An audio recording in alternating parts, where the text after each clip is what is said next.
Om, this word is the whole universe. It is explained that everything past, present and future is the sound Om. And whatever is beyond these three divisions of time, that also indeed is Om.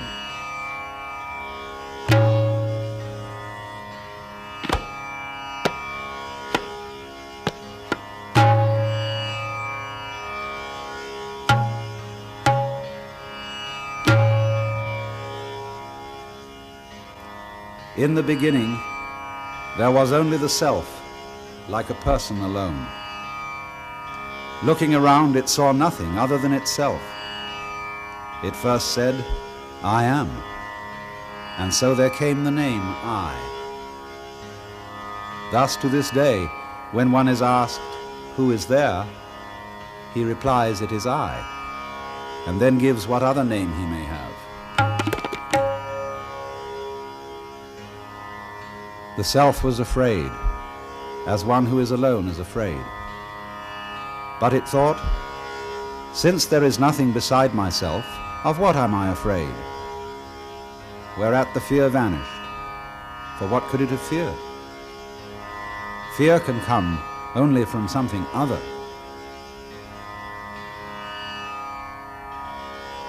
But the self had no delight, as one alone has no delight. It desired another. It expanded to the form of male and female in tight embrace, and then fell into two parts. Thus it is that everybody is one half, like one of the halves of a split pea, and the missing half is filled by a spouse. Then he coupled with her and produced all human beings. She thought, how can he have intercourse with me, having produced me from himself? I will hide. She became a cow, but he became a bull, and coupling with her produced all cattle. And in turn she became a mare, and he a stallion. She a female donkey, and he a male donkey. She a she-goat, and he a he-goat. She a ewe, and he a ram. And thus were born from their union all beings that exist in pairs, down to the very ants. He knew, I am in fact this universe, for I have produced it all. In this way, he became the universe.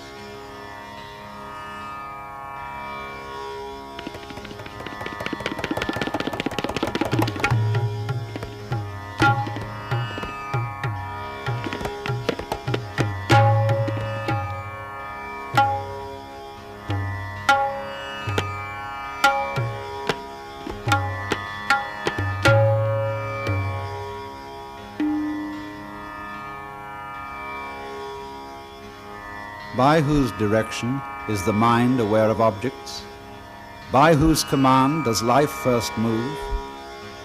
By whose will is this speaking uttered?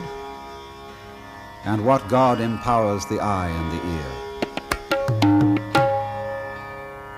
It is the hearing of the ear, the awareness of the mind, the very sound of speech, the life of the breath, and the sight of the eye. Therefore the wise, surrendering themselves, go beyond this world and are immortal. But it is beyond the reach of sight, speech, and thought, and we neither know nor understand how it can be taught. It is other than the known and beyond the unknown. Thus we have heard from the wise.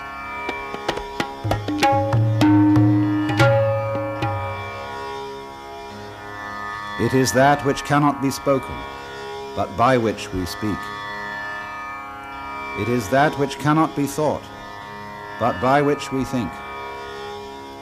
It is that which cannot be seen, but by which we see. It is that which cannot be heard, but by which we hear. It is the breath which cannot be held, but by which we breathe. It is known to those who do not know it. To those who know it, it is unknown.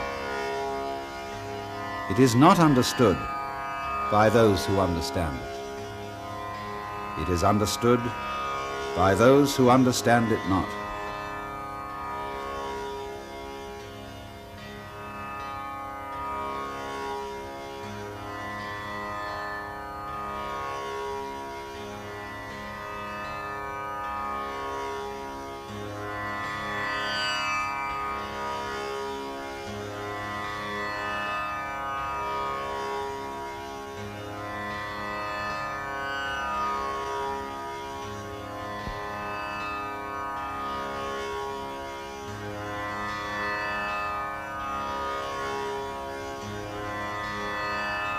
There was never a time when I was not, nor you, nor these others. Nor will there ever be a time to come when we shall cease. As one passes in this body, through childhood, youth, and old age, even so is the taking on of other bodies. This does not trouble the wise.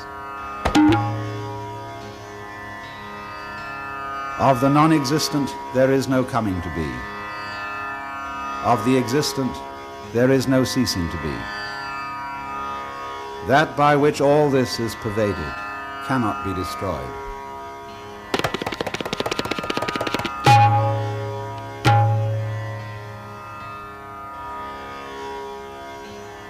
As one casts off worn-out clothes and puts on others that are new, even so the self casts off worn-out bodies and assumes others that are new. Weapons cannot cut this self. Fire cannot burn it. Water does not make it wet, nor the wind dry. It is eternal, all-pervading, changeless and unmoved. It is the same forever. It is said to be unmanifest, inconceivable, and without change. Knowing it thus, you should not grieve.